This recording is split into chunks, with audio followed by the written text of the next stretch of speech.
Good afternoon to those of you who are here in person and to those of you who are joining us remotely. To begin, I would like to thank and recognize our seniors. Your high school journey was filled with unpredictable challenges. You had the Thomas Fire, the Montecito mudslide, and a global pandemic. Yet, you are here, you are resilient, and you are ready. And we commend you today for your success in securing and completing your senior projects. So congratulations to each of you for getting to this point before you graduate on Wednesday. Well done.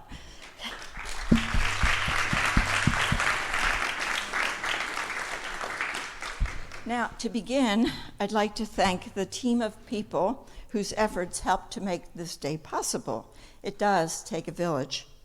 First, the on-campus advisors who guided you through your program, the off-campus supervisors for their willingness to allow our students to get real-world experience, to the Senior Project Committee who are involved in all aspects of the program, to the tech team who are at the ready both days to ensure that all goes well.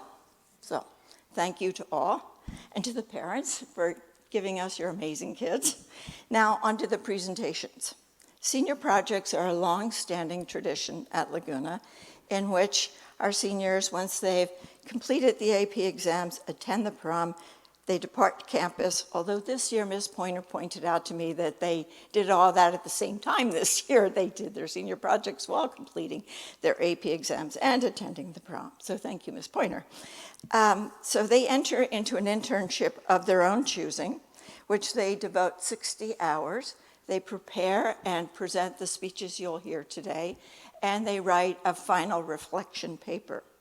The program has multiple benefits.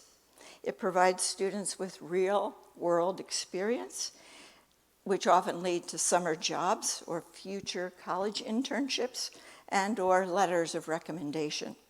And finally, our community gets to meet and work with our seniors who embody the value of a Laguna Blanca education.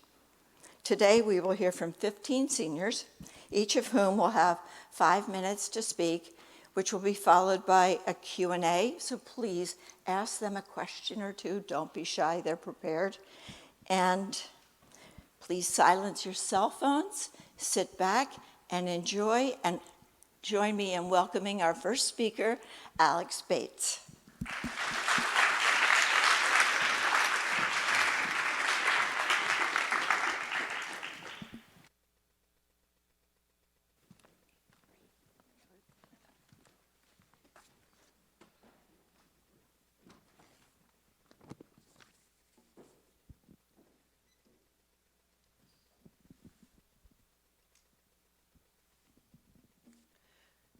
Good afternoon, everybody. When I approached the idea of my senior project, I had no idea it would end up in chicken wings. For my project, I worked at a restaurant in Goleta called Wingman Rodeo. Wingman Rodeo's mission is to make the best darn wings possible. You may be wondering how I ended up there. I wanted to get hands-on experience in finance, and I was put in contact with one of the owners of Wingman, Colton Kruger, who works in finance at Deckers. If you don't know Deckers, they're the brand that's behind Uggs. At first, we talked about me coming to Deckers, but he knew I might end up doing a lot of menial work, often associated with office interns, so he offered me the opportunity to get an inside look at his restaurant.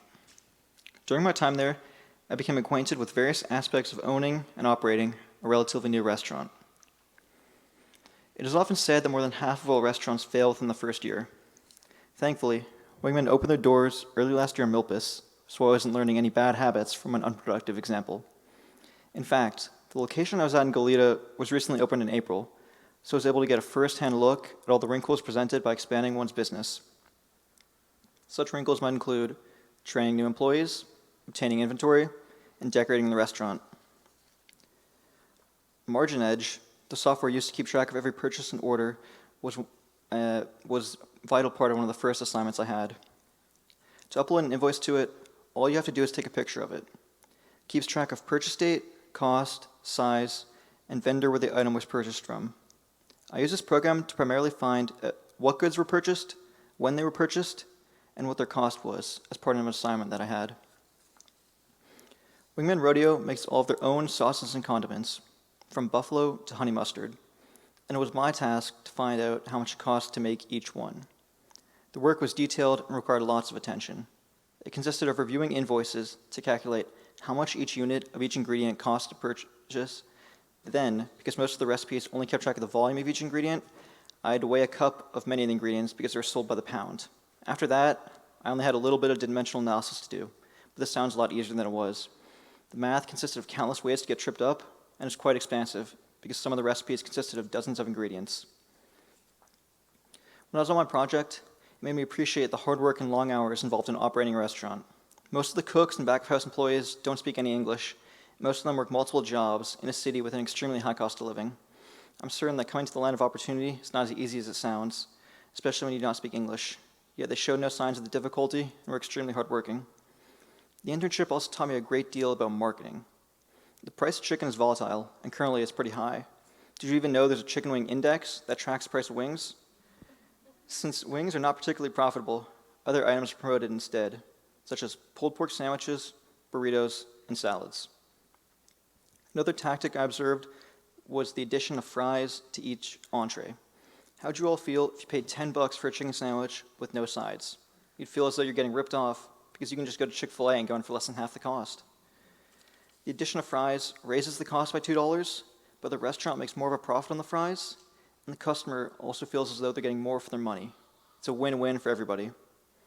During my experience, I learned that owning and running a restaurant is not for the faint of heart. It involves a lot of risk, and there are easier ways to make a dollar. To succeed in the industry requires just the right balance of knowledge, commitment, and fortune. In this case, the knowledge that was essential was knowing what type of restaurant to open and where to open it. Santa Barbara has few places that specialize in wings, so the market was right for a new face, even in the midst of a pandemic. Seeing how businesses run in real life has been an invaluable lesson as I get ready to study business and finance in college. In closing, I'd like to express my deep gratitude to Colton Kruger and Ms. Braniff, who helped me secure the opportunity to learn firsthand at Wingman Rodeo, and I recommend you all go there and eat soon.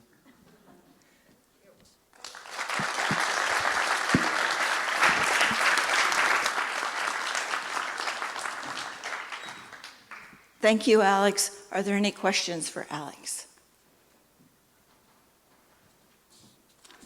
What are the flavors of the sauces? Can't get off that easy. Flavors, well, there's about 15. There's buffalo, and then they have a lot of their own ones, like Sichuan, lemon pepper, and some hotter ones might include atomic buffalo and a strawberry sauce. And then, of course, they have condiments like honey mustard, ketchup, ranch, and blue cheese, which they'll make in-house. Okay, here's a question.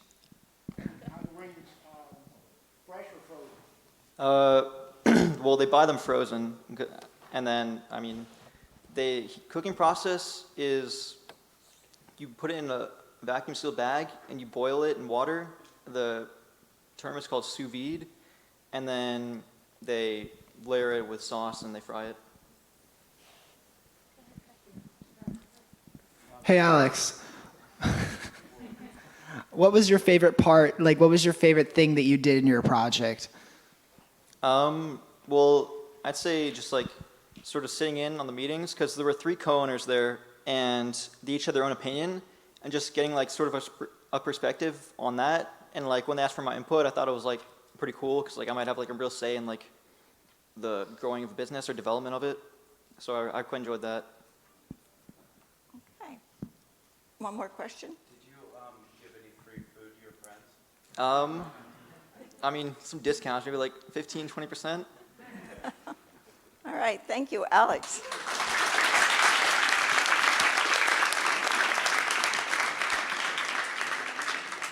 Next, please welcome Jillian Lynn.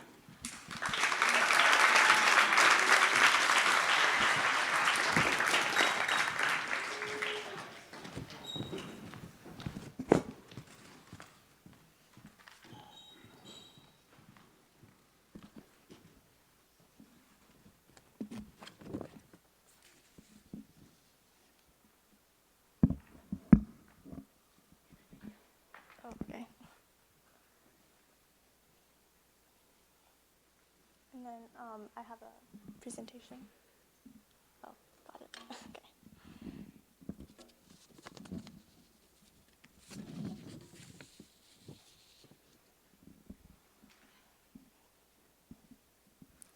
Good afternoon, everyone. I've always enjoyed music and photography, which is why for my senior project, I feel fortunate enough to work on both at Guitar Music Studios.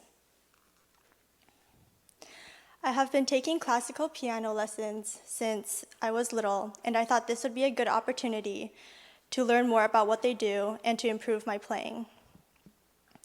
The people at Guitar Music Studios not only teach kids and adults various instruments in private and group settings, but they also write and produce music. Something that makes this business a little different than other ones is they have more flexible hours. The teachers there, for the most part, are paid by the hour, which means they can schedule classes and projects at any time during the day. That being said, rather than going to the studio every day, I would only go in when I was needed or when there were projects going on. Otherwise, I divided up my time and practiced or learned new music. In addition to the musical aspect of my project, a large part of what I have done for the studio is take photos. The studio's band, The Academy, has played many shows around town, and I have had the chance to take photos for them and experience the process of setting up for the shows. A highlight of the past few weeks would be when they played at the Granada Theater for the public on State Street. Not only were the people at the nearby restaurants able to enjoy the music, but many who were walking on the streets also listened or even danced. It was nice to see people brought together in a safe way to enjoy music. Here you have Gus guitar on my right, playing the guitar, and Jake guitar on the guitar. They're the two co-founders of the business. Taking photos of various bands and the studio itself helped me practice my photography and editing skills, while the others were able to get photos of their performances. I'll admit I was a little bit proud to see some of my photos on their Instagram and website. On the days I wasn't taking photos or sitting in on studio projects, I practiced piano. A piece I have been focusing on is Chopin's Revolutionary Etude. Because it is challenging, learning this piece has allowed me to get creative with the way I practice. Even the first couple of lines, for example, I can play the notes all together slowly, quickly, in groups of 3 or 5, or I can play hands separately or together. By practicing sections using these productive ways, I can become more confident in the technical aspects. I have also learned that practicing this way takes great patience and discipline. It has also led me to some moments where I felt like throwing my music across the room, which I've told is normal by my teacher. My respect for concert pianists have greatly grown through this experience. Overall, my time with Guitar Music Studios has taught me so much about discipline and patience, recording and photography, as well as working with others. I would like to say thank you to my on-campus mentor, Ms. Richard, to everyone from Guitar Music Studios, and finally to my mentor, Gus Guitar, who I've been fortunate enough to work with for all these years.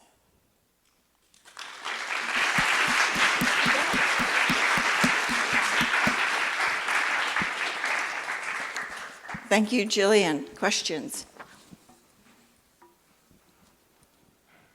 I have one. Are you going to continue with classical piano in college? I'm not sure if I'll be taking lessons, but I definitely want to keep up the skills that I have so far. How will you do that in your dorm room? Hopefully I can get a practice room somewhere on campus. Oh, good. Any other questions? Okay, good job. Oh, sorry, go. Did you get to play any music with the house band? Unfortunately, I didn't, but I have played in a couple of bands, like within the students before, Fun. which have been fun. Yeah. All right, thank you. Thank you.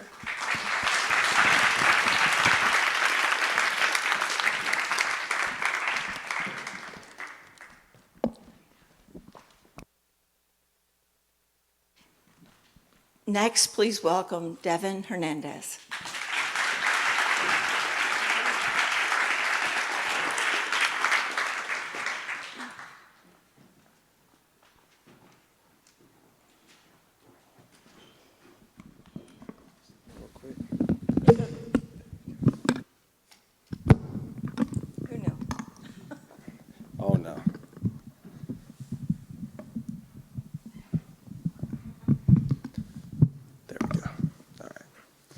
Good afternoon.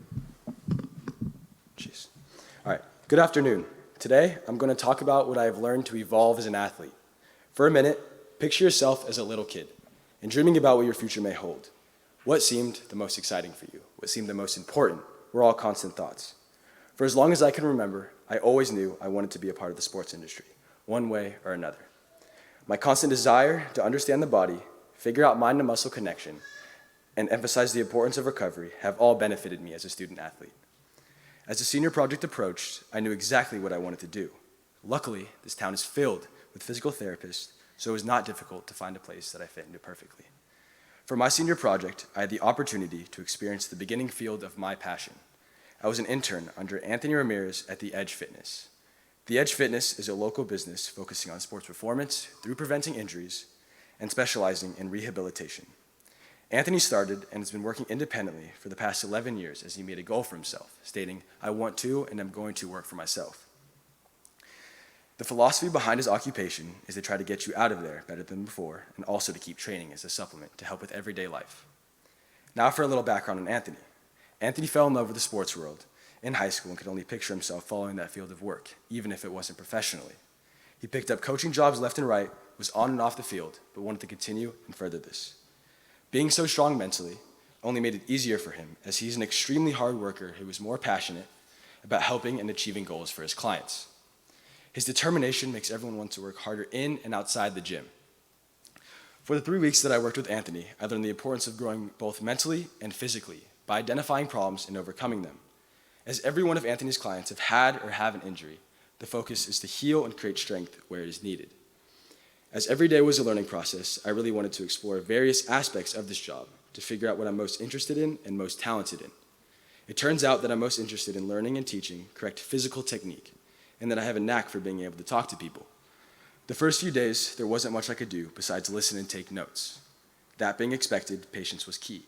However, I did slowly start to be assigned tasks, and eventually was assigned to keep track of clients' improvements, whether it was counting reps, lifting heavier weights, and or being more mobile. I kept track of this all in a Google Doc program sheet. Anthony had me be very social and engaged with his clients, creating a healthy relationship that only made the sessions go by faster. With these relationships, the space that needed to be created was calming, as it should be an escape from other issues. Each day consisted of starting at 8 a.m. for the first client, which was followed by 3 more after. Between each session, we had 30 minutes, which was an extremely important time of discussion, also containing the creations of the next person's workout.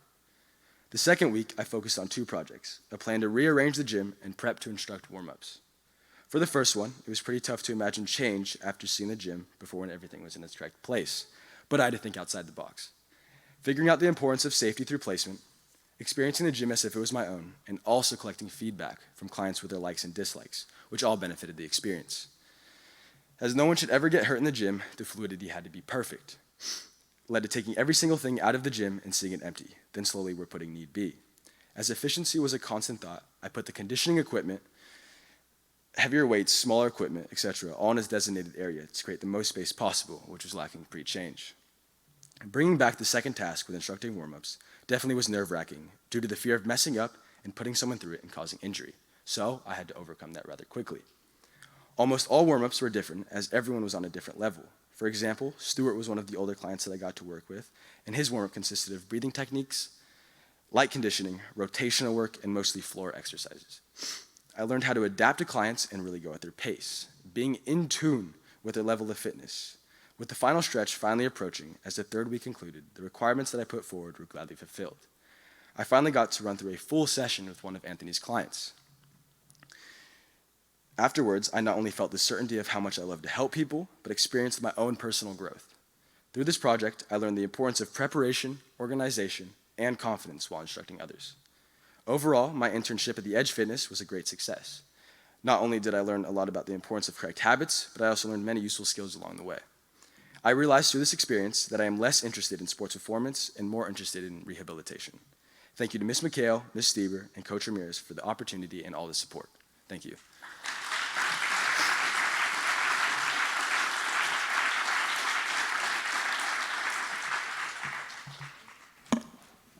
Thank you, Devin. Questions?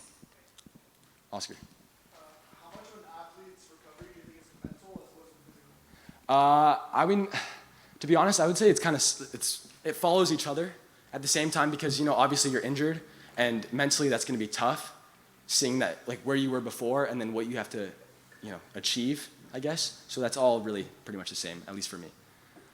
Similar to Oscar's, through your job, what kind of mentality did your clients give that you think are beneficial to provide or beneficial to apply to your own life? Like what kind of mindsets did they do and had when they were training that you think you can apply to your own life for your own physical and mental well-being? Well, honestly, I was actually surprised with the attitudes that were, given.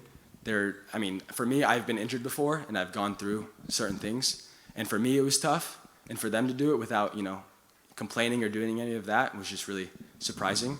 And hopefully I can follow the same way. But that's pretty much that.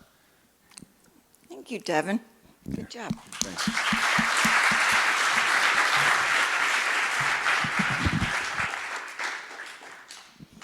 Next, please welcome Arabella Carone.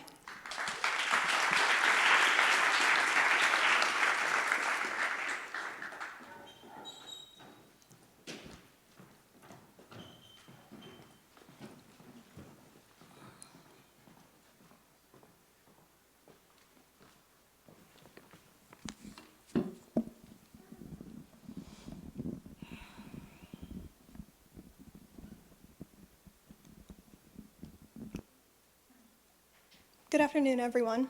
In my dream world, I would be a Formula One driver. I'd be fighting for wins and podiums and racing the best drivers in the world, but sadly, I'm stuck in reality. But that won't stop or change my love for watching the races on Sunday mornings. I'm 100% sure I want to work in Formula One when I'm older, and although I can't drive the cars, I can help teams take full advantage of marketing on social media. For my senior project, I worked with Chad Byrne, the Vice President of Marketing and Finance at NBC.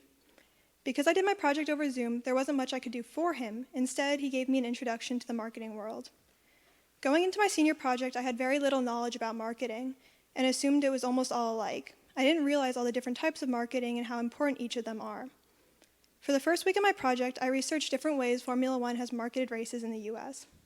While I do think the technical side of building new tracks in major cities and researching all the other formalities involved in setting up a Grand Prix is really fascinating, I found out pretty quickly that race promotion isn't something I'm interested in. During my second week, I looked into how Formula One as a whole promotes itself online. Formula One has always been glamorous. It's the couture of racing, but over time, viewership dropped and the younger generation lost interest.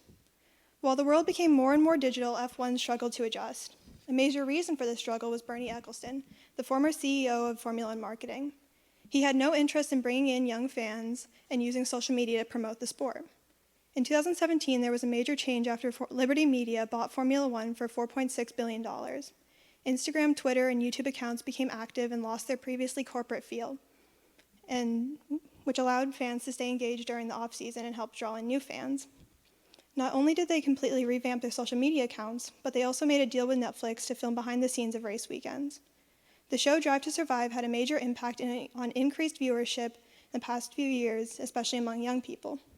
For the last week of my senior project, I wanted to look at how the ways Alfa Romeo F1 team could better use social media. The first account I looked at was Instagram. At the moment, Alfa Romeo's Instagram is very formal. They mostly post photos of the car and a few shots of the drivers. I suggested to my off-campus supervisor that by consistently doing live Q&As and posting more about their development in young drivers would help grow their viewership. The second account I looked at was YouTube. Alfa Romeo has 102,000 followers, and most of their videos get under 40,000 views. The first thing I would do is a complete rebrand. Right now, their channel is called Sauber Motorsports. They should rename the channel Alfa Romeo Racing and use the account solely for Formula One content. They should start posting behind-the-scenes videos like factory tours and games or challenges with the drivers. A really good example of a team using YouTube to their advantage is McLaren. They post fun videos that allow fans to see their drivers outside of interviews. From what I've personally seen online, McLaren has the most fan-made content being posted on social media. The last form of social media I looked into was TikTok. Alfa Romeo doesn't have a TikTok account right now, but because of the way the TikTok algorithm works, it's very easy to gain a massive following, therefore making an amazing marketing tool. Throughout my senior project, I learned that digital marketing is something that I'm very interested in. It's something I can see myself doing in the future. I also learned how impactful of a tool social media can be. I was nervous going into my project. I didn't know what I'd be doing or what I would get out of an internship over Zoom. But I left feeling confident in my choice of future career and my love for Formula One. I'm grateful to have had the opportunity to work with Chad Byrne at NBC and Mr. Silva, Mr. Faust, and Ms. Kimball for helping me with this project. Thank you.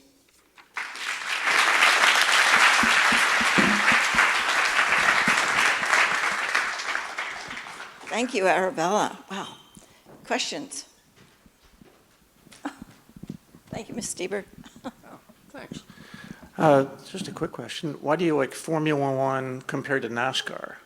I think Formula One's a little bit more interesting. I think, NASCAR, a lot of it's done through it's on circle tracks rather than proper circuits. I also don't like the way NASCAR likes to promote by using the crashes that happens. I think it's kind of disrespectful and off-putting. Do they race Formula One anywhere in the United States? Yeah, they race in Austin, Texas, and next year they'll be racing in Miami too. Verstappen or Hamilton? Leclerc. Oh, really? Yeah. Yeah. Among your age group, which is the most popular team at this point?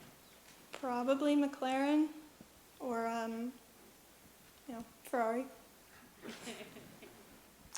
All right, Arabella, thank you.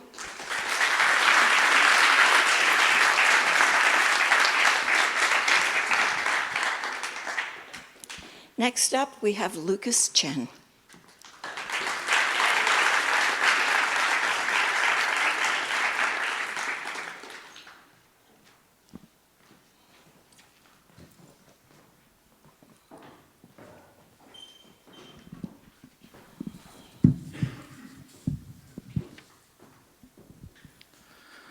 Dear faculty members, parents, guests, and classmates, good afternoon.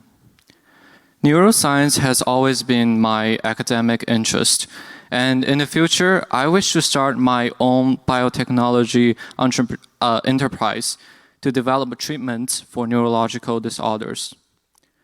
Neurological disorders have been one of the major killers.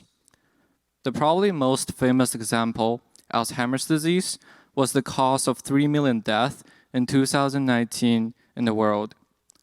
Despite the danger of neurological disorders, so many types of them have no effective treatments or cures.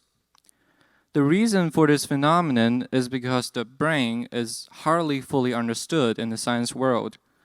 Unfortunately, however, very limited approaches are developed to study the brain, which is a problem that biomedical companies should invest in. Ironically, one of the largest biomedical companies, Mindray, whose worth is about $700 billion, doesn't have any product relating to neuroscience, which should demonstrate an inadequacy of investment in the industry. Therefore, for my senior project, I drafted a product proposal for this company, Mindray, to start a new commercial project of developing a technology named GEI that helps scientists to understand the brain. GEI, or genetically encoded indicators, is a technology that helps scientists to track how neurons work. Whenever a neuron sends a signal to communicate with other neurons, our GEI molecule in that neuron would light up. Therefore, a scientist can tell if a neuron is working at the moment just by seeing whether it is glowing or not. In order to convince the company to develop GEI technology, I had to ensure it meets at least the following two criteria. First, technical practicality, meaning that it has to be practical to develop GEI using whatever technologies that Mindray already has. And second, application potential, meaning that there's a way to commercialize our product. Therefore, my senior project involves intensive research about the two topics. After about 60 hours of sitting in front of my screen and reading more than 30 scientific journals, I finally find that not only is GEI technology highly possible to be developed at Mindray, since they already have a previous product that shares some key principles. This technology is also commercializable, since it has a great potential market in the drug development industry. Finally, I drafted a 20-page report of my research for the CEO of Mindray, and hopefully it will convince him to start this project, or at least add it into the agenda of this company. Although my report is still under finalization process and has yet to be sent to the CEO, my mentor comments that my report looks like that of a college graduate instead of a high school graduate. I'm glad to have earned his appreciation and his offer to continue to mentor me as long as I want to continue to intern at the company to bring my work to the next level. I'm also confident that the CEO of that company will see my abilities through reading my report, which will help me to acquire potential internship or employment opportunities in the future. I'm grateful for my parents to have the connections that allows me to do such a project. Besides, I also want to demonstrate my appreciation for my Laguna education experience, and a special thank you to Ms. Richard for preparing me with the skills and the knowledge for this project and so much more. Finally, I'm grateful for having a chance to conduct such a project, as it is my first and important step towards my dream of becoming a biotechnology company entrepreneur. Thank you very much. I'm glad to take any questions.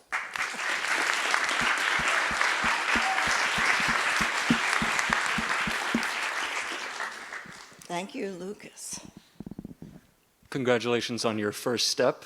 I guess my first question would be, why did you choose Mindray? Was it because of your connections, or perhaps because of their previous technology that could allow you to expand upon it and perhaps actually make a product that is marketalizable or being put on the market?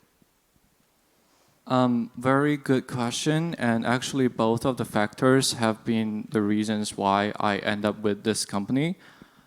First, my family do have certain connections with the CEO, therefore allowing me to do such a relatively ambitious project.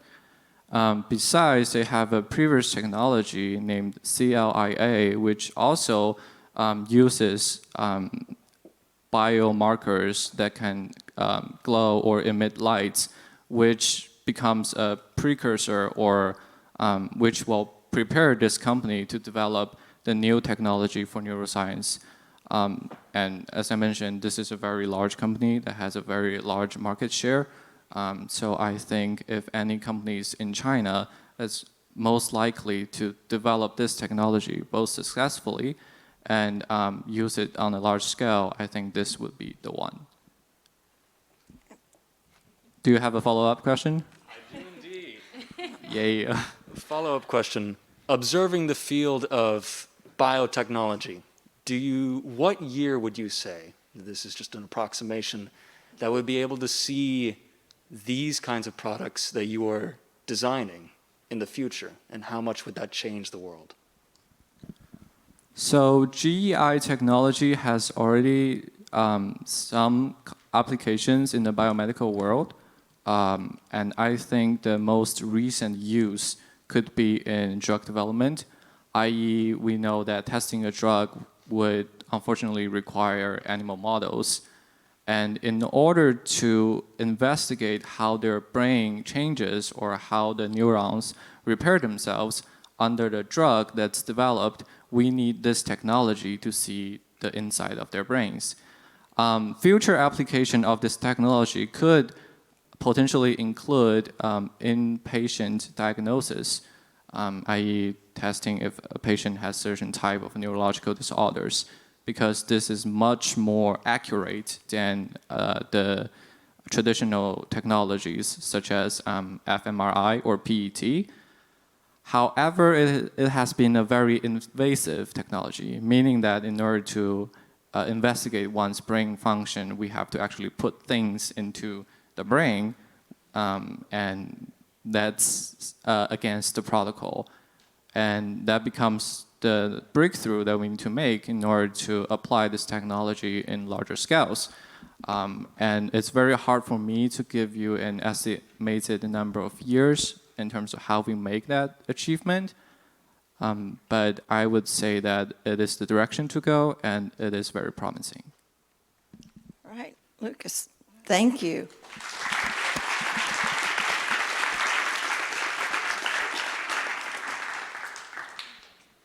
Next, please welcome Kate Spalding.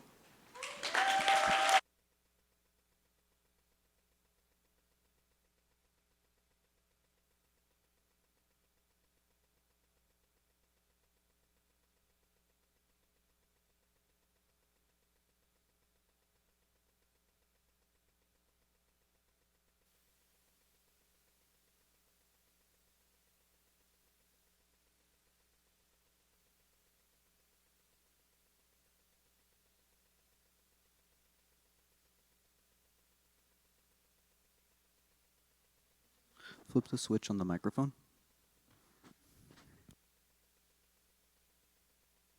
Is that better? Oh shoot, I'm really loud now. All right, hello again. For my senior project, I did an internship at the Santa Barbara Independent. The Independent was founded in 1986 and is the largest source of news, arts, and entertainment for Santa Barbara. The newspaper is published both online and on paper and has a staff of over 40 passionate people who are connected with Santa Barbara. I was excited to have the opportunity to work with a team that makes such a large impact on our community. I hope to pursue my interest in journalism and writing, and my senior project gave me the perfect opportunity to do so. During my project, I attended weekly meetings with the staff at the Independent, where I learned how a newspaper functions and everything that goes into planning and arranging the paper. I got the chance to meet and work with the amazing writers and editors who dedicate their time to making sure new issues go out each week, and have a deep connection to Santa Barbara and the topics they are writing about. I was even given a chance to write a piece of my own and publish it in the newspaper. My article was dedicated to the documentary We Are the Dream, which celebrates the MLK Oratorical Festival in Oakland, California, where students from kindergarten through 12th grade are given the chance to exercise their public speaking skills while honoring the civil rights activist Dr. Martin Luther King Jr. I enjoyed researching and writing this piece, especially because it was on an interesting topic that I had a lot to say about. During my time at the Independent, I was able to connect with the team and felt welcomed into the environment. Everyone was very friendly, and I enjoyed listening to all of the fun conversations between the staff writers while also learning a lot about the making of a newspaper. One of my favorite moments from a meeting was when we were reviewing the list of who had been assigned what for the week, and the team immediately added me to the list, helping me integrate into the workspace very well.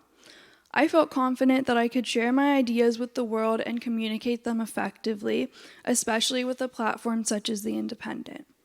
I saw just how much work goes into making a newspaper and how important these stories are to our community. Without newspapers like The Independent, I realized it would be so much more difficult for our city to connect and to be seen. It was wonderful to see that there are people so invested in the community of Santa Barbara, like the journalists I worked with. Each person brought unique ideas and perspectives to the team, and everyone's input was acknowledged. It was so special seeing what happens in a newsroom and in a professional work setting. I was able to get a taste of what my career would be like if I worked as a journalist, and I was able to develop my skills in communication, meeting deadlines, and writing professional emails. I have become much more confident in my own abilities and have really enjoyed being able to explore this side of writing. My project made me excited about my future job opportunities and successes. This experience resonated with me because I love working in a collaborative environment, and it was great to see how this carries over into a professional setting. I would like to thank my mentors, Dr. Donnellan and Jean Yamamura, for helping me find my way and make the most out of my senior project. Thank you. If anybody has any questions, I'd be happy to answer.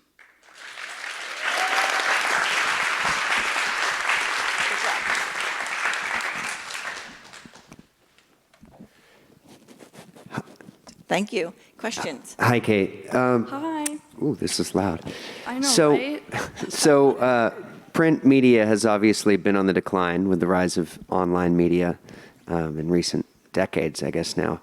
Yet the Independent still seems to have a full every week print edition. Do you think that that will continue for years to come? And how have they managed to survive in print when so many others haven't? I think it will definitely manage to continue throughout these years because it's an important aspect of the Independent and helps people consume the news. And especially, I know lots of people older than me. I don't want to call anybody old, but my parents especially like reading media on paper rather than on the internet. So I think it's definitely an important aspect of spreading news. Hi, Kate. Hello, bestie. Given your experience abroad, do you think that maybe you'd like to combine the two somehow and reach out to just further than our community? I definitely think that I would. I think there are many interesting communities throughout the world, and it's very interesting to report on news from places of different sizes. Okay. Thank you, Kate. Thank you.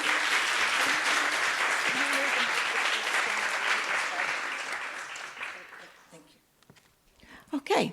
Next up, please welcome Zane Zemeckis.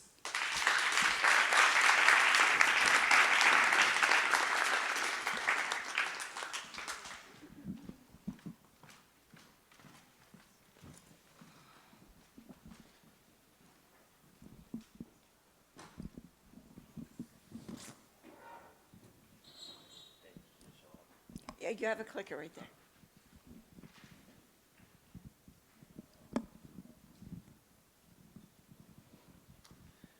Good afternoon. Santa Barbara is home to several global nonprofits, and for my senior project, I was very fortunate enough to do my senior project at Shelterbox.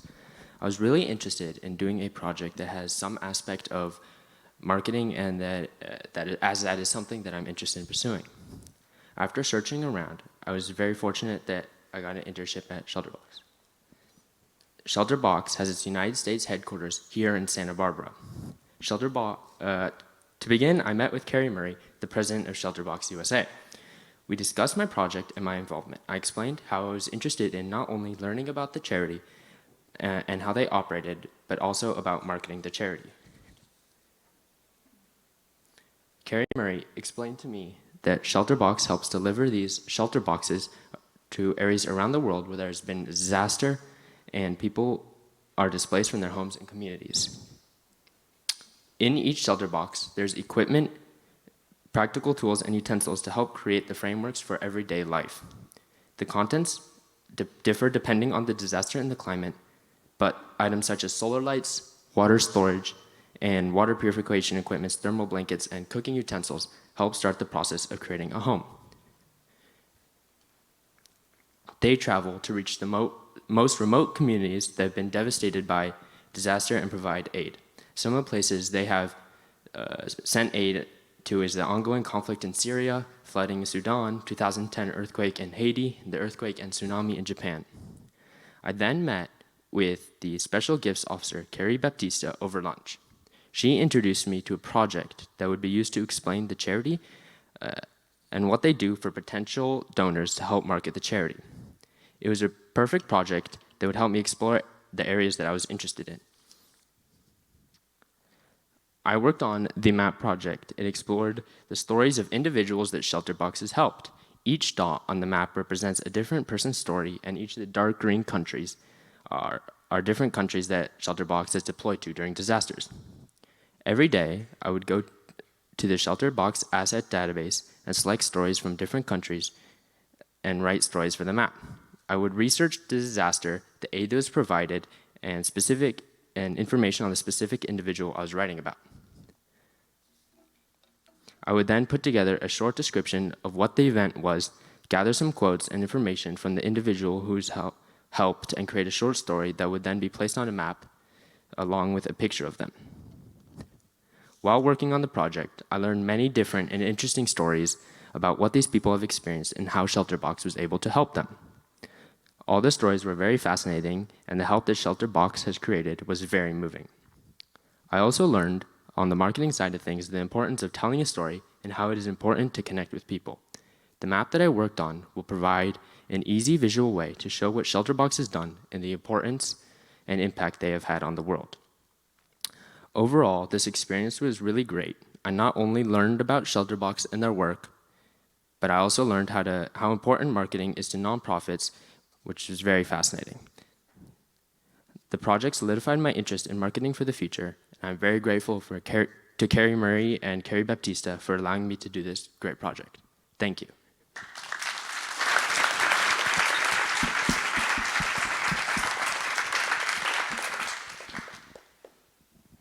Thank you, Zane. Questions? Mr. Silva.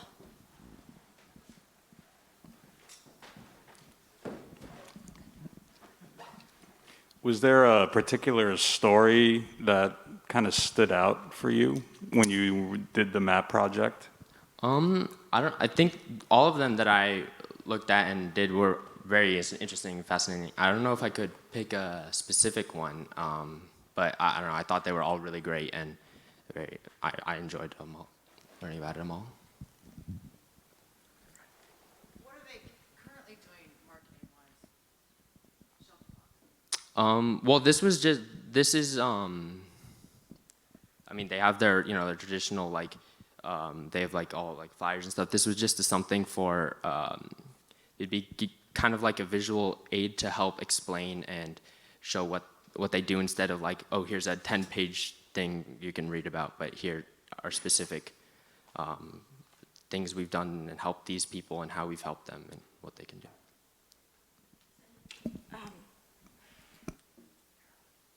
Do you happen to know their headquarters, their global headquarters is in Santa Barbara, right? Well, it's their Shelterbox USA headquarters. They have headquarters right. in a bunch of countries. Okay. Do you know how long they've been here? I don't know how long they've been here, but they've been here for quite a bit. I know. It's good to know a new nonprofit. Any other questions? All right. Thank you, Zane.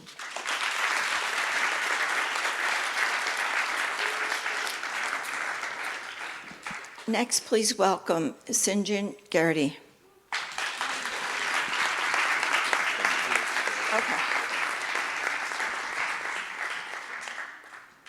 Good idea.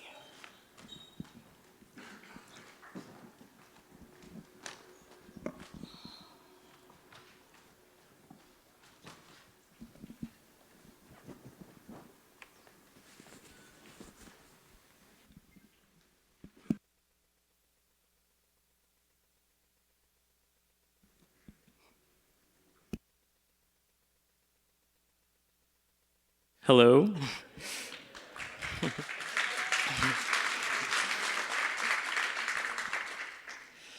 Being a rental property manager is a thankless job. For my senior project, I interned in the office of Courtney Johansson, a rental property manager. On a typical day, I went into the office at around 9 and left around 5. My goal for this was to learn more about what it takes to manage rental properties and some of the technical aspects of the business. I started off my days by sorting through mail and opening bills and checks. I cataloged these bills and checks on the computer and printed checks to be sent out. Over time, I learned how the accounting software works and was able to look at and understand categorized balance statements. It was interesting for me to see the different costs of running a rental business, such as repairs and maintenance, and how they factored into the amount that was left over as profit afterwards. Another part of the job was driving around to the rental properties that were being shown to the new applicants and giving them a tour. Another part of my project involved comparing rental applicants for a recently renovated house. I ran different applicants' credit reports using their social security numbers. It was interesting to see how much information was doing this provided me. It gave me access to lots of information like debts, bankruptcies, and evictions. I kind of always thought that social security numbers were supposed to be very secret and was surprised how they were required for new renters. I learned about some red flags for renters, like how some people would say that they barely had any debt, but when you run their credit, it would actually tell us that they had a bunch of debt.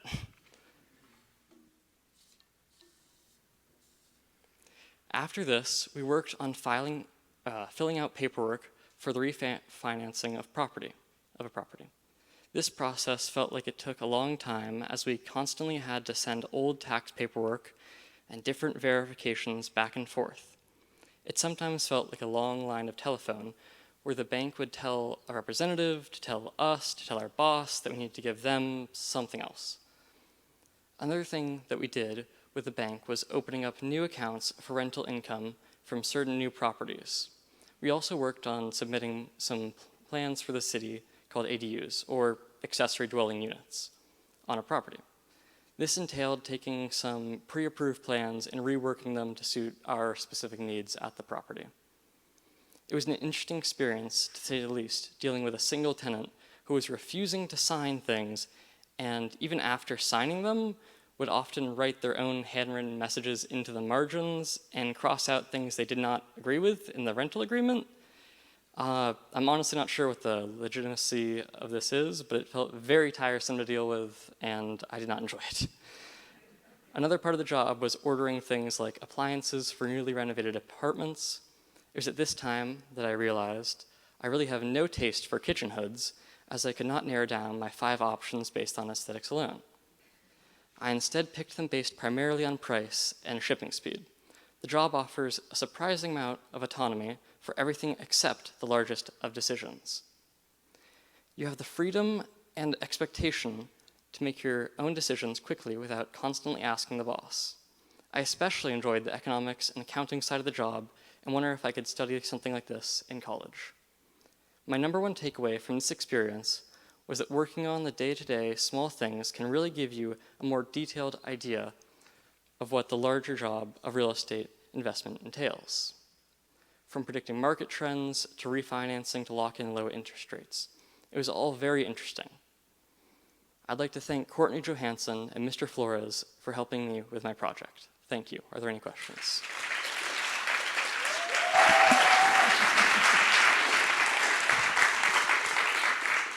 Thank you, Sinjin. Questions? I have one.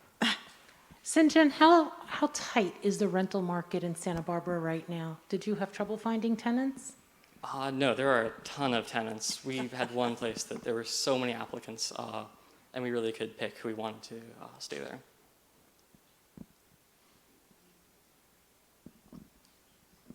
I have one. I remember when you said, when you were telling me what you were going to do for your senior project, and you said you were interested in rental property management, and my question was why? Right, why? But what was your takeaway? Is that a field you're interested in, or would you prefer to do the marketing part of it? Or I don't know. Maybe not that specific. Like maybe accounting for something else. It was interesting to learn like skills that could be used for other fields of like finance and things like that. Mm-hmm. And also a lot of the details of real estate were really interesting to learn because my dad does that. So yeah, there was a lot of stuff that you can't really learn about unless you're actually there doing some of the work. Very good. All right, any questions? All right, thank you.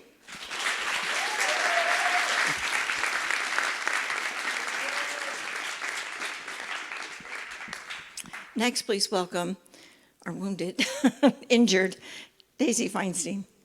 It's in a frock.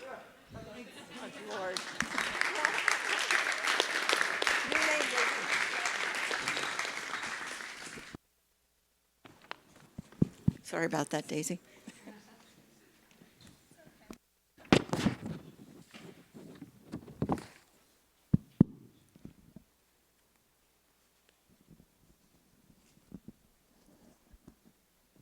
Is this? Oh, there it's on. Hello, everyone, and good afternoon.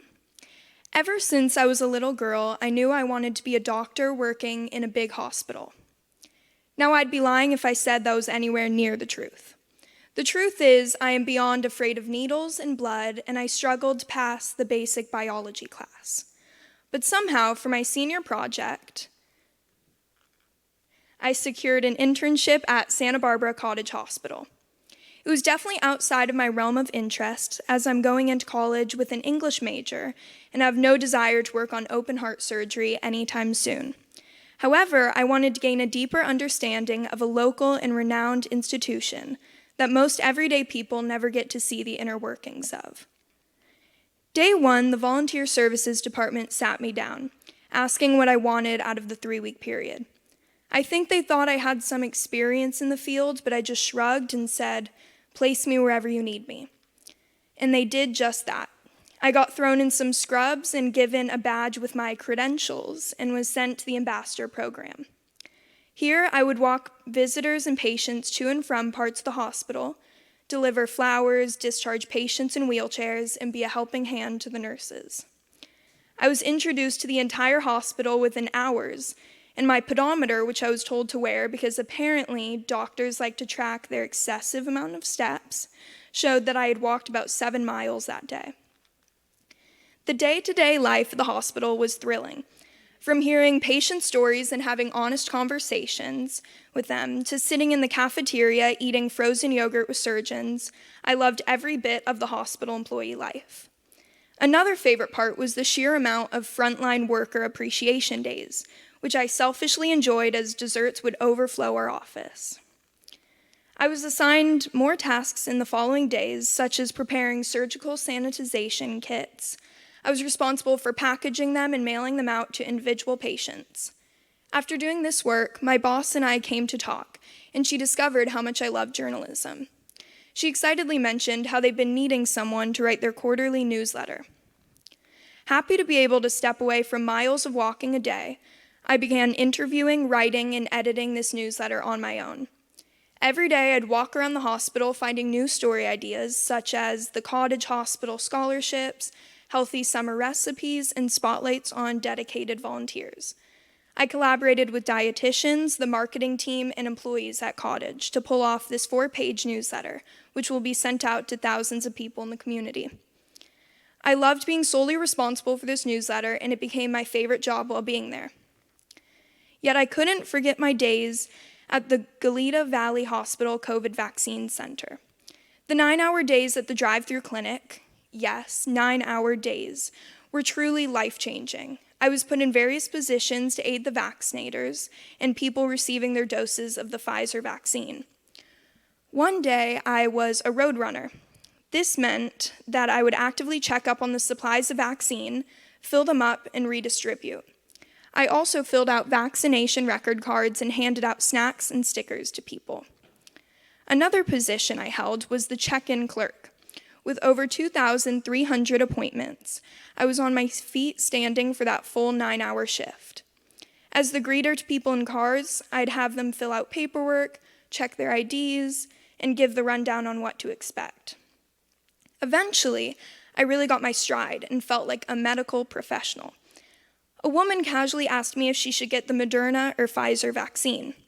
And although I don't have any sort of authority, like at all, I shared my personal opinion on the situation, which I pulled straight off of Twitter. And after talking with some nurses, I realized this was a big no-no. I dealt with crying 12-year-olds, a man fainting to the ground in front of my very eyes, and grumpy people yelling at me. But it all balanced out with the smiles of people beaming with joy as they drove out of the clinic. I'd never seen such an organized system until I worked at this vaccine center, as they have every single detail down, from the color of tape they stick on cars to lanes designated for different abilities and types of people. It was incredible to work behind the scenes in such a significant time in our history. The whole 3-week period went by a little too quick, as I felt bittersweet leaving the hospital that last day. Turning in my badge was an end of a short-lived era that I wasn't ready to end quite yet. And through the whole experience and speaking with employees in different departments of the hospital, I realized the vast range of non-medical job opportunities that I'd never even considered. Departments dedicated to just writing the media, human resources, or creating an image for the hospital is right up my alley. I'd like to thank my Cottage mentors, Kat, Christy, Josie, and Pat, as well as my on-campus support, Dr. Donnellan, Mr. Faust, and Miss McHale. And even though I don't plan on performing open heart surgery, as I said, I can honestly say that I see myself working in the medical industry in the future. Thank you for listening.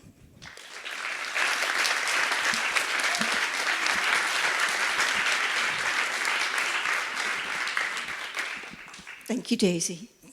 Questions? Did you have to deal with any blood?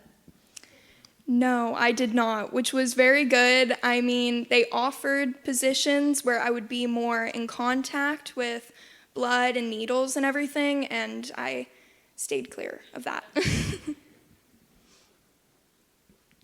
Max?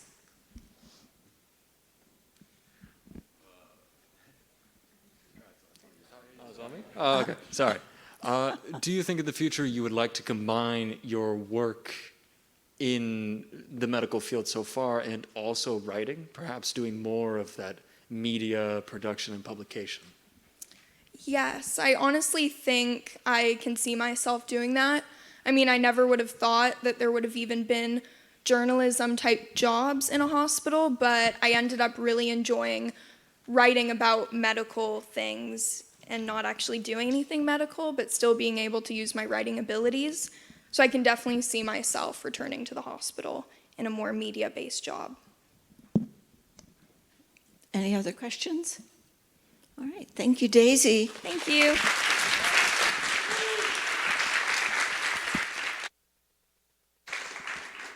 Next, we'll hear from Max Grotstein. Welcome, Max.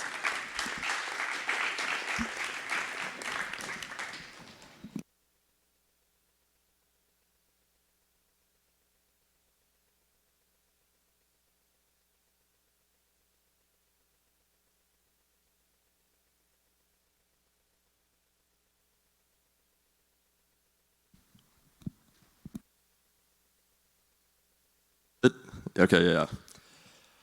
All right, who here has ever been on hold with any company, specifically telephone and internet companies? Well, from personal experience, I've never had to do that until recently. For my senior project, I made a lot of phone calls. I worked with a company called Rinse that is developing a new technology that will allow subscribers to use any car wash that are all within the Rinse network, regardless of where they're located geographically. This company is currently based in Los Angeles with founders in New York and San Francisco as well, although they have been working together virtually. The first market that they've decided to pursue is in the Philadelphia area, where recently they just started rolling out. The reason that I decided to pursue this specific opportunity for my senior project was because I'm personally interested in entering the business world as a career and eventually owning and starting a business. To this end, working with a very young technology startup allows me to learn about both of these aspects, the business world and the process of starting a company. Specifically, this let me learn about the fascinating world of tech startups and the challenges that they have to go through to get off the ground and running. My first task was to conduct market research into the Denver metropolitan area to see which car washes Rinse should pursue. In order to do this, I was given a list of information by the CEO that I needed to gather and then eventually present back to him and his business partners. This included locations of express car washes, contact information, whether they were owned locally or by a larger company, what POS system they used, etc. So I got to work initially by consulting Google to do a quick search of all the car washes in the Denver area. I had to go through the list one by one and find out if these locations were express car washes or not, as currently the company is currently planning on working with that specific style of car wash. From there, I went onto the company websites in order to agglomerate all of their pricing levels for normal car washes, as well as gather information on if they had current monthly subscription services. This required me to call up the locations and try to speak with the manager in order to find this out. With the locations that did not currently offer a subscription-based model, I also had to inquire about if they were interested in starting one, and if so, if they had taken any steps to do that. There are several car washes that are owned by much larger corporate entities in the Denver area, and for which I had to call the corporate offices, which was a massive pain. The longest and by far most tedious process during this was finding out information on the POS, point of sale system, as well as how they track their memberships across their fleet. For the latter part of that, I had to call up each location, get put on hold for a very long amount of time, and then finally speak to the manager, or sometimes even owner, about how they implemented their membership service. For some, it entailed a barcode sticker that was placed on the inside of the windshield, while other employed license plate recognition, while some just had an employee who would ask for the name and check to make sure it was on the list. Finally, I had to ask the companies about what software or other companies they use to track their members' car information, as well as the credit card information for renewing their subscriptions. This led me down a rabbit hole, as I would generally need to speak with the manager or corporate office about what software company they were currently using, then call up that company in order to find out how their system worked. With all of this information obtained, I put it into a spreadsheet and presented my findings to the founders of the company, along with other trends that I had noticed throughout the process. I'm truly grateful that I was able to have this experience because it showed me how much legwork really goes into the process of creating a new startup company and finding new clients. I want to thank Jason Donnelly and my off-campus advisor, Jake Gutman, for this experience. Thank you.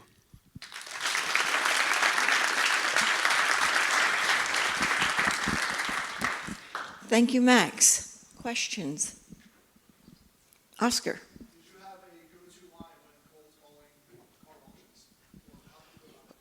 Not necessarily a go-to line, but I would generally call them asking as if I was like a customer who's interested in gaining a membership. And then when I was calling about the POS systems, I would generally ask about how they track their memberships, would they use barcodes, stuff like that.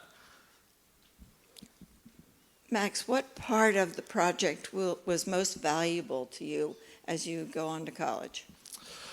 I would have to say the persistence that it takes to follow up with some of these companies. It's draining to have to sit on hold with some of these companies for hours on end just to be told that you have to leave your name and number and contact information for them to email you several days later or not at all without follow-up. So I think taking that into my college experience is going to be super helpful. Okay. Any other questions? All right. Thank you, Max.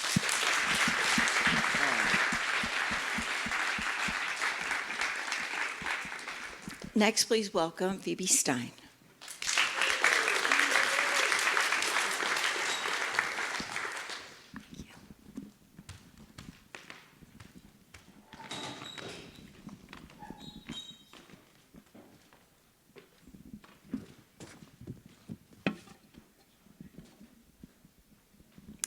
Good afternoon. Take off your mask. Oh.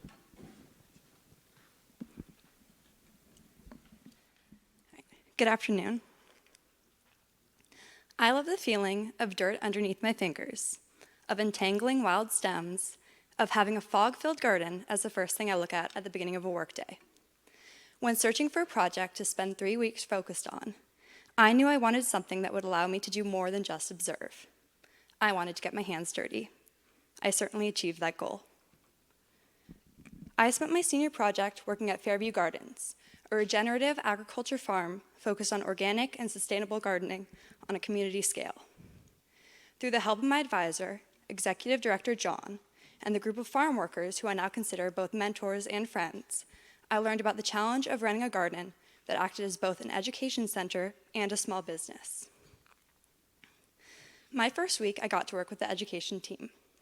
I assisted in their children's garden, nicknamed Sally. I painted stakes that marked different vegetables and planted rows of cucumbers, melons, and other vegetables, and got to assist with the children program.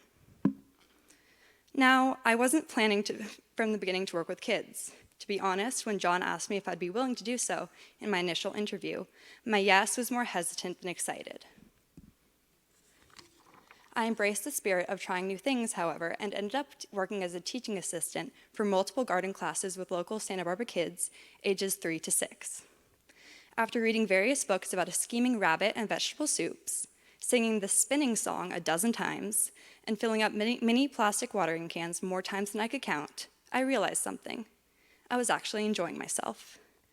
It was soon after this realization that I became the designated harvester of mulberries from the branches of Sister Mulberry, the kids' favorite climbing tree, and soon had a line waiting for me to pick the right berries from the tall branches. All I'll say is that they were fighting over who got to hold my hand when we walked down to pick up every afternoon. Not to brag. The second week acted as a transition between work with the education team and work with the garden team. I still came some afternoons to assist with kids. I couldn't help myself. But other mornings, I helped with farm jobs such as making potting trays, thinning turnips, and trellising and clipping tomato plants. Now, this is the only video I have from my time at the garden, but it shows me with staff members Alyssa and Mariah transplanting carnation plants from potting trays into one of the prepared plots. I actually got to use some of my AP Environmental Science knowledge on that day, shout out to Faust, and was able to identify the soil as a clay loam, which explained the need to add compost to each hole before putting in the flowers. This doesn't seem all too exciting, but applying something I learned in the classroom to the garden felt pretty incredible. The final week, I arrived early mornings to assist with the harvest team. By early morning, I mean 8 in the morning, and at that point, the harvest team was a good hour into their efforts, which was apparently a normal workday for them. I'm not a morning person. However, these days of harvest were my favorite out of all 3 weeks. Collaborating with the team, standing in front of the harvest board and writing my initials next to the plant I wanted to pick, checking them off the board after, hitching rides on the back of the farm truck, it felt like I was finding a future where work was something I woke up excited for. By the way, the fresh produce I picked, including kale, strawberries, turnips, and tomatoes, are all sold at their farm stand on Wednesdays and Saturdays. Go check them out. The 3 weeks at Fairview each presented their own individual lessons and challenges, and I learned so much about the possibilities that lay ahead of me as I pursue environmental studies next year. I would love to thank my on-campus advisor, John, my mentors at the farm, and Miss McHale for making the project possible. My farm friends, Marilyn the alpaca, and the chickens, who are each named after different breakfast foods, would love to thank you for listening.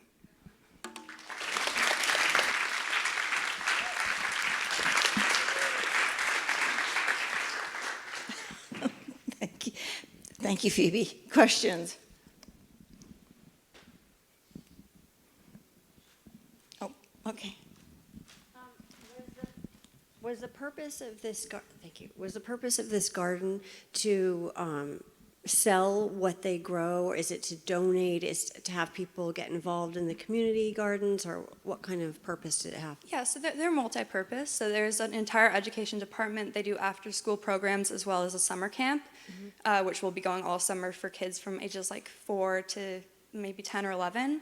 And they also do programs with schools where they connect with middle school classes to kind of teach about garden education. And they also have their farm stand, and it all is centered around a nonprofit structure. So all of the funds go back to helping farm and helping spread knowledge about regenerative agriculture to local students. That's great. Thank you. I had a question. You mentioned they climbed the mulberry tree? Mm-hmm. Yeah, so there's a mulberry tree at the center of the children's garden, and it's pretty short, but they're mostly kids like ages 5 to 6, so they go on the lower branches. But the kind of rule of thumb that I was taught on the first day is they can climb as far as they can get down. So we tell them all that. So if they can't get down, they shouldn't be climbing that high. Okay, and the mulberries weren't in season? No, they were. They were. They just climbed around them. I have a mulberry. That's why I'm asking it, so the purple stains, but, all right, thank you. All right.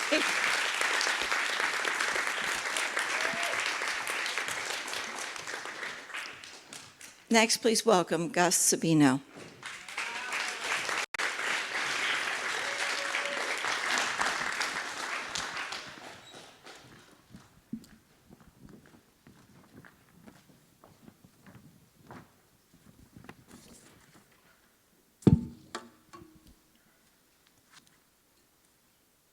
Hello, everyone. Who here plays video games? Yeah, that's what I thought. Who here knows how to make them? There we go. Yeah, okay, there was one. Kipling, thank you. Although many enjoy video games, many do not know how they're built. From fancy lighting to complicated magic, all games rely on set fundamentals in order to be built. Boiled down to the most basic principles, video games can be thought of like this. There we go. Coding plus art equals a game.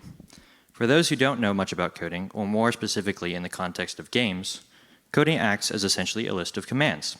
For example, if I want to move left, I will tell the computer that when the A button is pressed on the keyboard, that it should move the player several pixels to the left while triggering the animation for walking.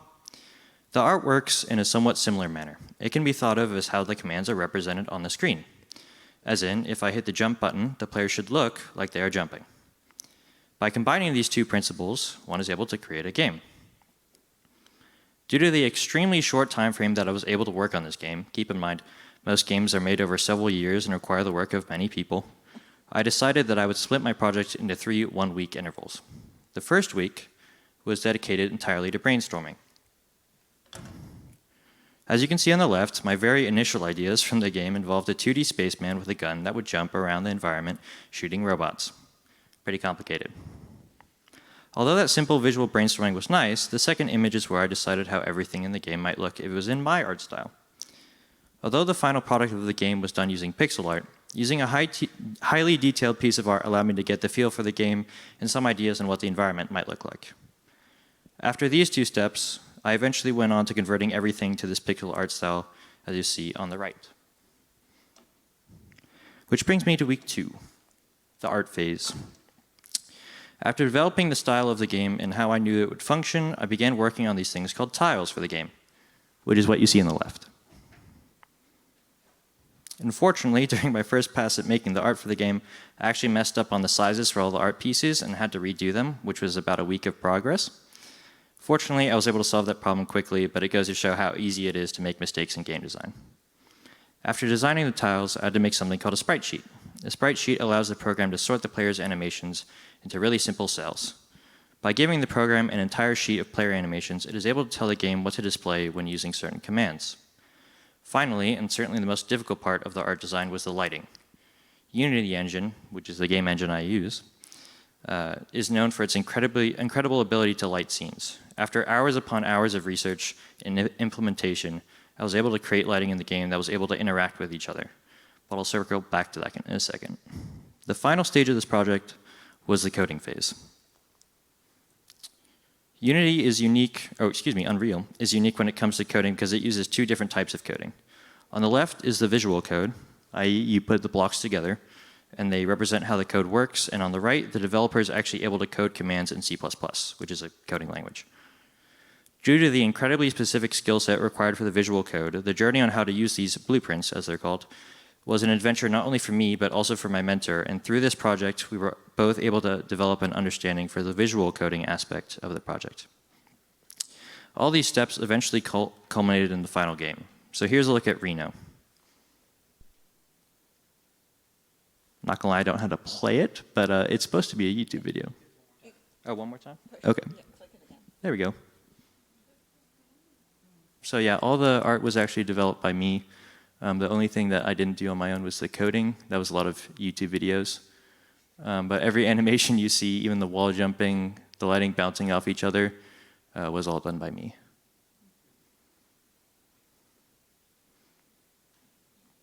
Okay, thank you. I'd like to give a special, okay. Any questions? No, give your thank you. Okay, I wanted to thank Ms. Richard and my off-campus mentor, Mark Evanstein.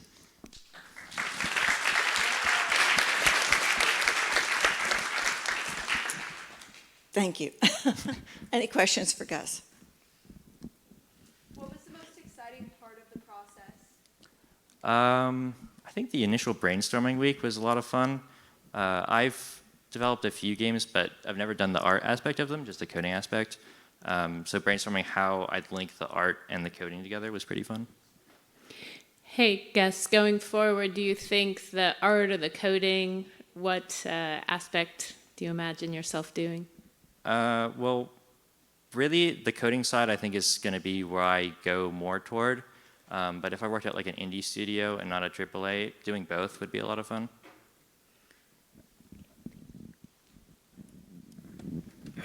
Kipling.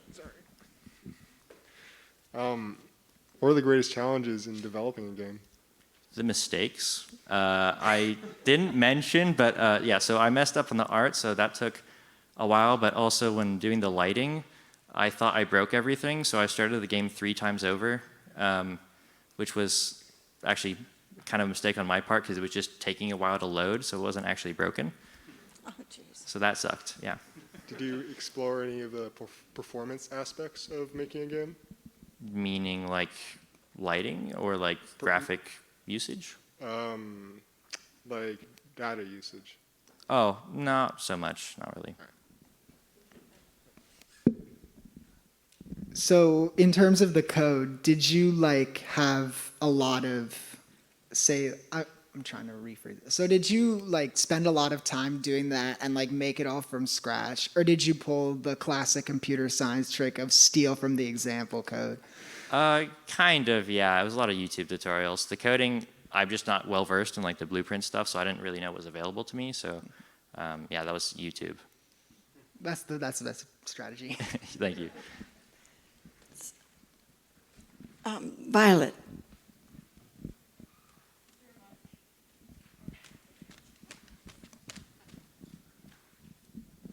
So it sounds like you might want to pursue game design in the future as your career. Is that right?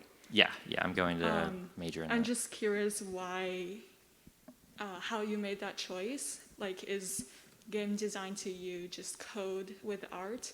Like, when you design this game, is there a particular message you want to say for the players, the intended players? I mean, I guess it depends on the game. This one, obviously, there was not a deep philosophical message, but It's only 3 weeks. yeah, in the future, yeah, definitely. The whole reason I got into games was for the message aspect, just trying to make people happy, as they've done for me over the years. I mean, I've played video games since like Mario Kart when I was like 5, and you know, nothing really made me happier. So, Same. doing that, yeah. All right. Thank you, Gus. Okay.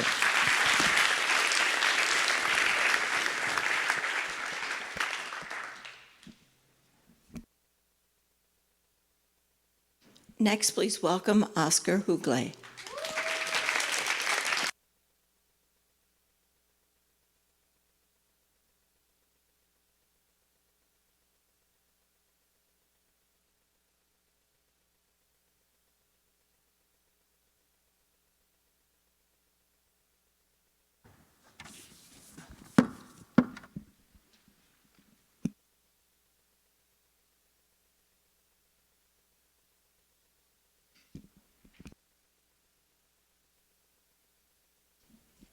The light will come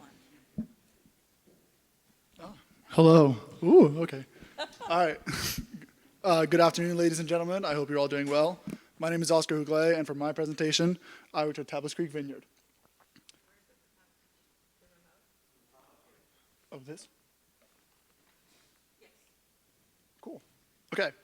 To give you a little bit of background, Tablas Creek was founded in 1989 by a group of local and international wine enthusiasts.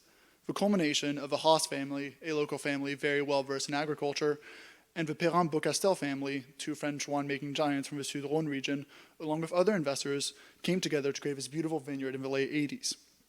After careful consideration, they landed on Paso Robles as the perfect place to set up, as the climate, soil qualities, latitude, and terrain all matched near perfection will be found back home.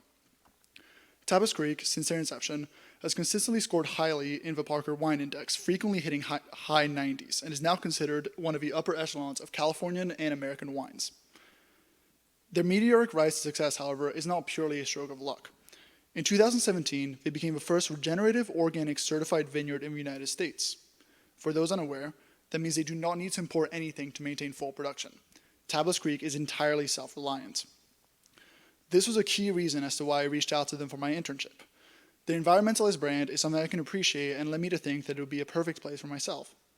With this being said, in the beginning, they were a little bit hesitant, as it is off-season for most vineyards, and they were concerned with the availability of work for me to do. But after a while, they decided to take me on. Now, let me introduce you to Mr. Consoli. Mr. Ian Consoli is the head of marketing at Tablas Creek. A few days prior to me arriving at the vineyard, he and I had a Zoom meeting to discuss what I would do. We talked for a little bit, and eventually we came to a conclusion that the best use of my time would be to work on graphic design and video editing, as among other marketing work for them. So with things on my list to do, I got straight to work. Here are two logos I made for them. They, because of COVID, usually would hold wine tasting sessions in person. However, coronavirus, small problem.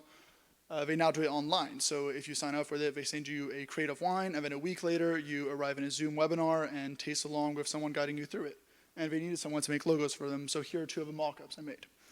Along with wine tasting, they also asked me to make a short intro video for them to kill some time while people joined the live stream or the Zoom meeting.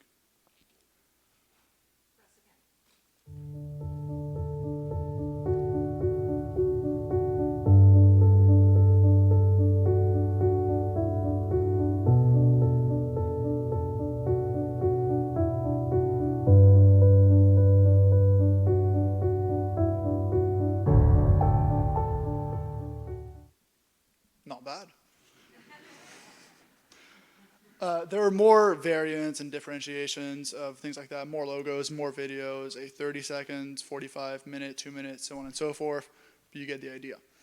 What I do want to focus on while I'm still up here is the back half of a project. The Thursday of the second week, Mr. Consoli emailed me and asked me if I would like to come up to the vineyard for a day or two just to see what it was like on site. Obviously, I immediately said yes, and the following Wednesday I would begin working there. Day of, I left my house at around 8 a.m. and arrived at the vineyard at around 10 a.m. Introductions and greetings followed. Mr. Consoli showed me the facility. I met everyone. It was all great. And after about 15 minutes, we finished the tour and ended up in the unloading area where they go to deposit all the grapes and other products we need to make the wine. There, I met a lovely woman named Chelsea. We talked for about 5 minutes about the whole process. Great conversation. Then Mr. Consoli looked me dead in the eyes and said, "Okay, how'd you feel about cleaning wine barrels?"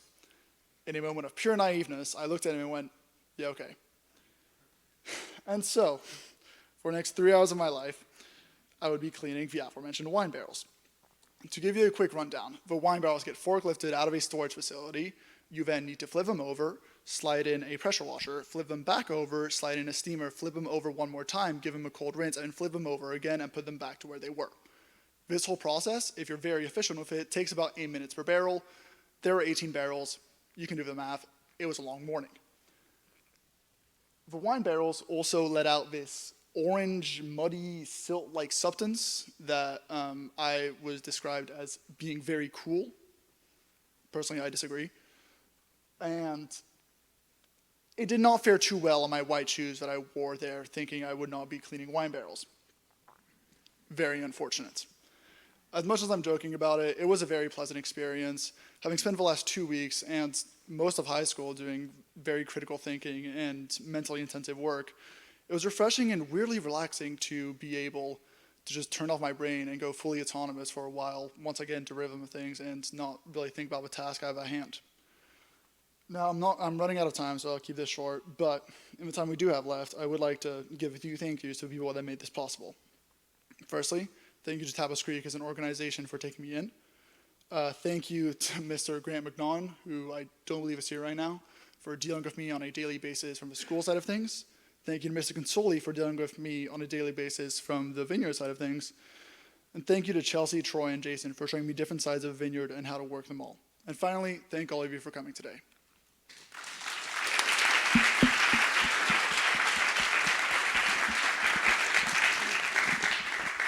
And thank you, Oscar. Questions?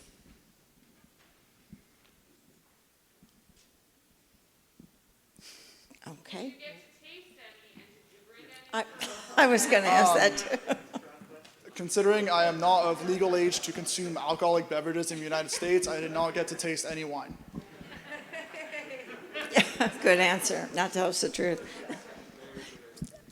So were the barrels cleaned every day even though they're not in production? No, it's just because we're starting harvesting in a couple weeks from now and we need like everything to be pristine, otherwise bacteria and other things can get into the wine and ruin the harvest.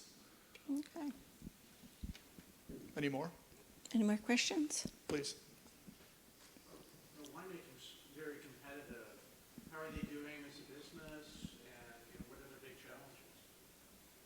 Originally, when the vineyard first had an inception, they had a lot of issues importing stems and other products they needed from France to get as good of a product as they could.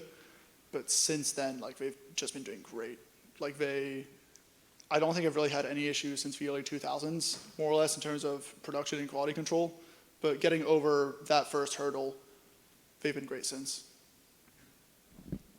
Okay. Thank you, Oscar. Next one has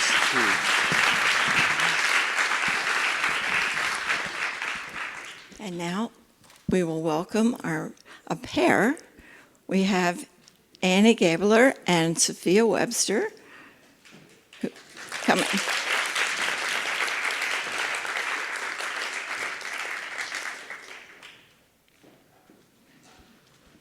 Take your time.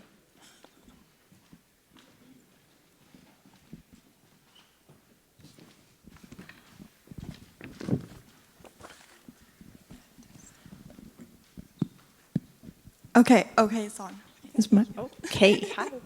Hi, I'm Sophia. And I'm Annie. Okay. When asked what I wanted to do or study in college, I would respond with fashion design or fashion business. 9 out of 10 times, this answer would be met with 1 of 2 responses. Oh my God, my daughter wanted to be a fashion designer when she was little, or as a kid, I wanted to do that. But for Annie and me, this was not a childhood dream, but rather a current day reality. Fashion is one of the most universal mediums of self-expression, one we both have immense drive and passion for.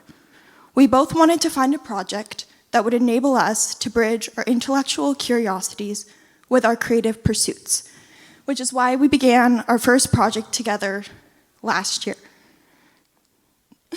Sophia and I created a clothing business, Communal Closet, where we sell sustainable and vintage curated pieces on an online clothing site called Depop. The past year and a half has been such a challenging time in all of our lives. And starting a Depop business during the pandemic was incredibly daunting. We were unable to realize many of the initial plans we had for Communal Closet, like pop-up shops and events, but forced us to create a brand that celebrated connection through a screen. Through Communal Closet, we were able to understand what running a small business out of my room was really like, gaining marketing and business knowledge while also adapting to the fast-paced world of trends in the fashion industry. During an era of separation, we found through Depop just how crucial our digital connection is. Technology served for many as the only mode of not just communication, but connection throughout this tumultuous year. The pandemic allowed us to realize just how unifying technology can be, and we wanted to harness the idea of creating a brand built from and for our digital age. Taking what we knew from our past business experience with Communal Closet, we knew one day we wanted to expand into making and marketing pieces of our own. We had the idea of starting a clothing company called Digital Girls, a brand which will focus on collaborations with small social media artists to create pieces that align with the current trends of social media and the fashion world. With Digital Girls, we wanted to celebrate this online connection we had discovered through the clothes we make. Digital Girls was born from that very concept, a brand that represents our digital age of connection that embodies who we are and where we're going. A community of digital artists collaborating to create a line of product that speaks not just of who we are now, but our hopes post-pandemic. We wanted our collection to be relevant by creating a community of artists that represents how our generation lives in this much digital world. In tackling this difficult task of trying to create a clothing brand in 3 weeks for our senior project, we knew we had to get an advisor that knew the world of fashion better than anyone. Fortunately, we were able to score big time with Mimi Cottrell, a celebrity stylist, fashion icon, and close friend. With Mimi's extensive knowledge about the fashion industry, we were able to gain insight into what people look for in a brand and helped immensely in the design process. Having her as our advisor was an absolute dream come true, as she helped in so much of making our brand to what it is, and soon the public will see. When coming into meetings with Mimi, we wanted portfolios full of ideas to present that really honed in on what trends we saw coming next.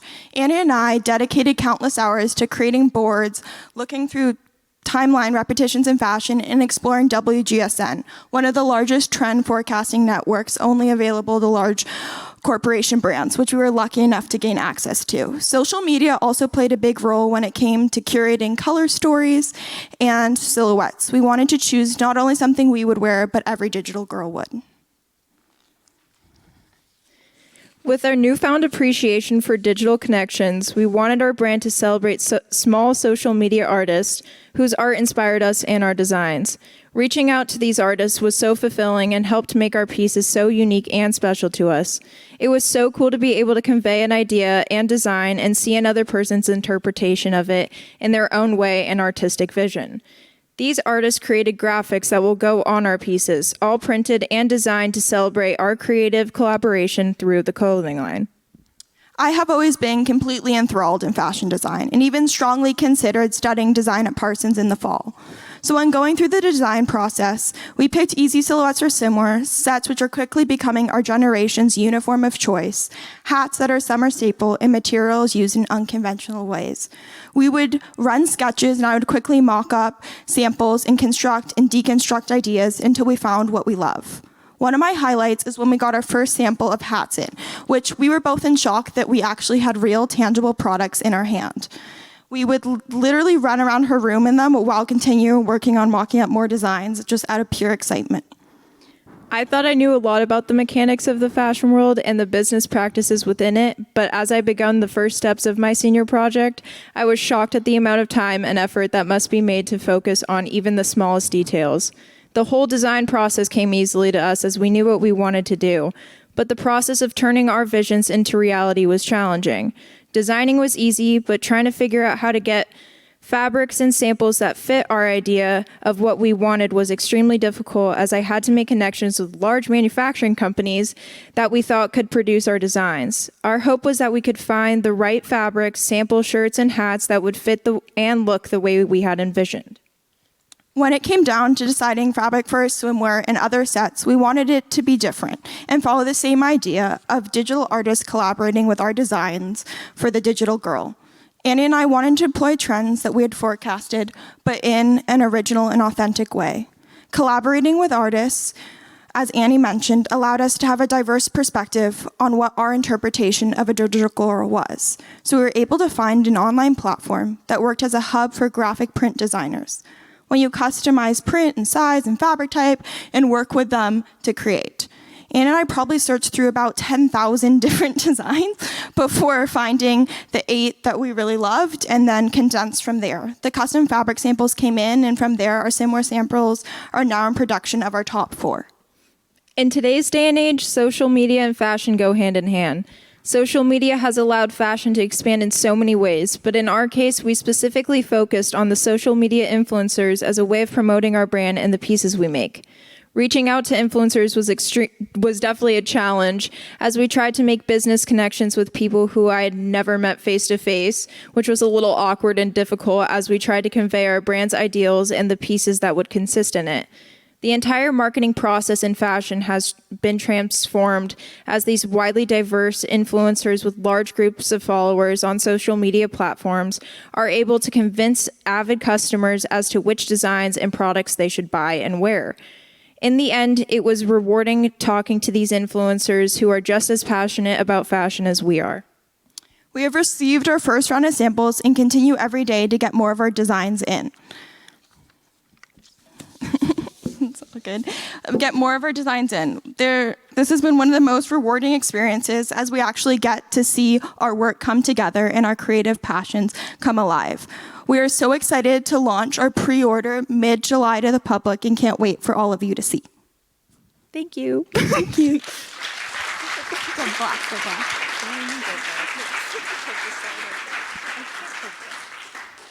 Thank you, Sophia and Annie. Any questions?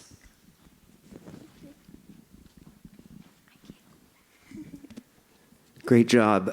What's the process like finding a place for your designs to be manufactured for the samples, and how did you come by that, and where were they produced?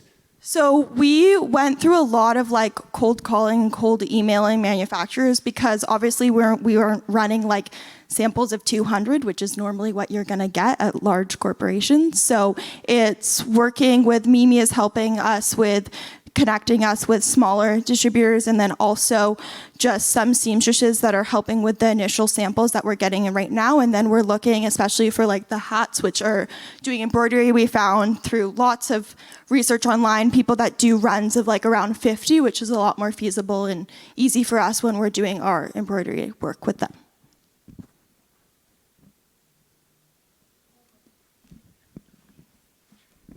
Hi, girls. Hi. Good job. Thanks. So you're both going to NYU, which is super Yes. exciting. And how are you going to take this whole process and apply it to what's going to be coming up in your future? We'll try. Well, both of us are in Gallatin at NYU, which means we get to make our own majors, basically, and kind of design it to what we're interested in. And I think both of us have been forever interested in the fashion industry, and Annie's into a lot more of photography and marketing and that sort of thing, and me in design. So I think this has allowed us to really get a sense of different parts of the industry and kind of figure out what courses we actually signed up for today.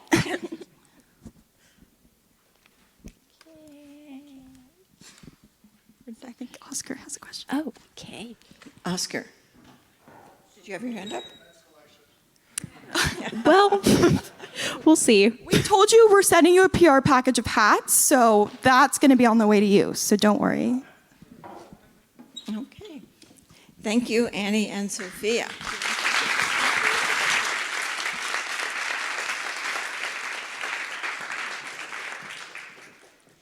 And thank you to the seniors who presented today. Let's give them a big round of applause.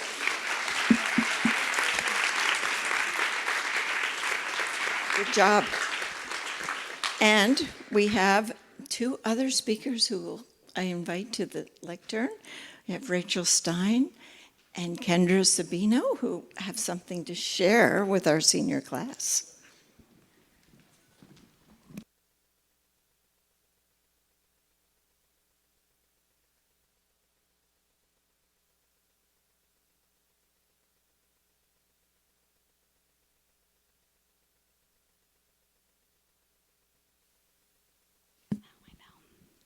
Oh, I'm not very good at this stuff, but real fast, as room parents, oh no.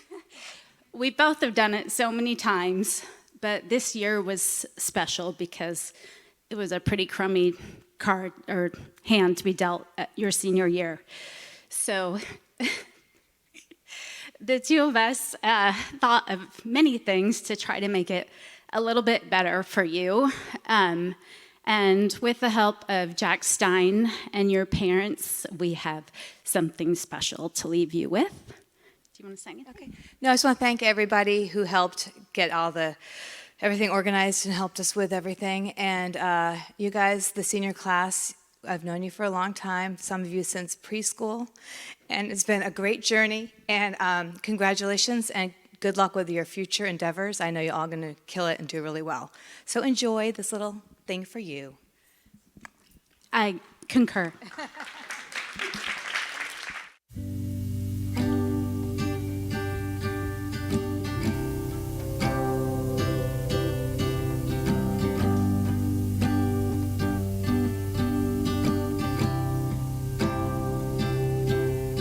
One fine morning,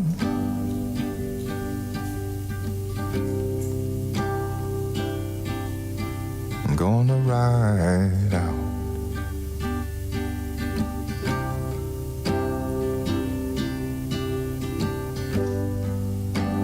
Yeah, one fine morning,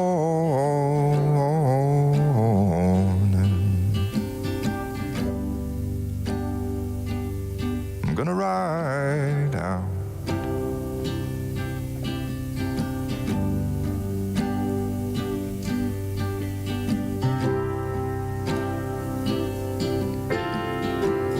Just me and the skeleton crew.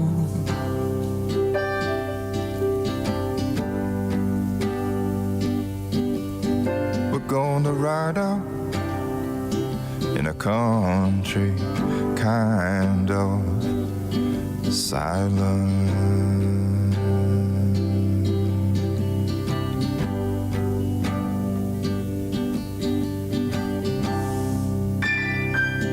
We're gonna ride out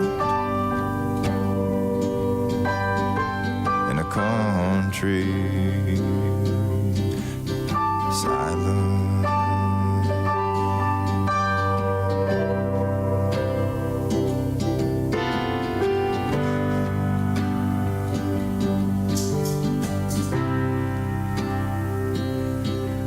Yeah, one fine morning, yeah, it's all coming back to me now.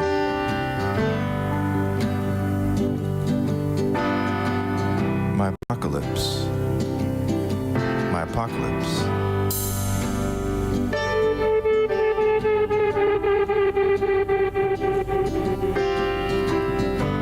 The curtain rose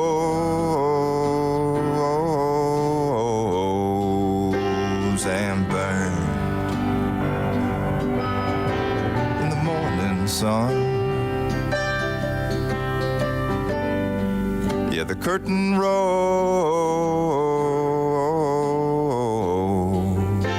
and burned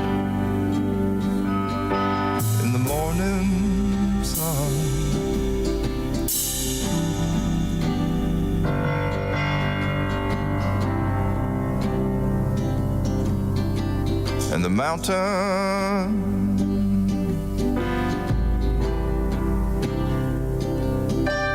And the mountain bow down in the morning sun.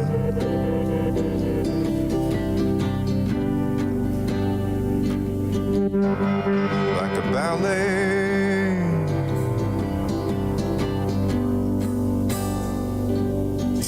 of the heart. Yeah, the mountains bow down like a ballet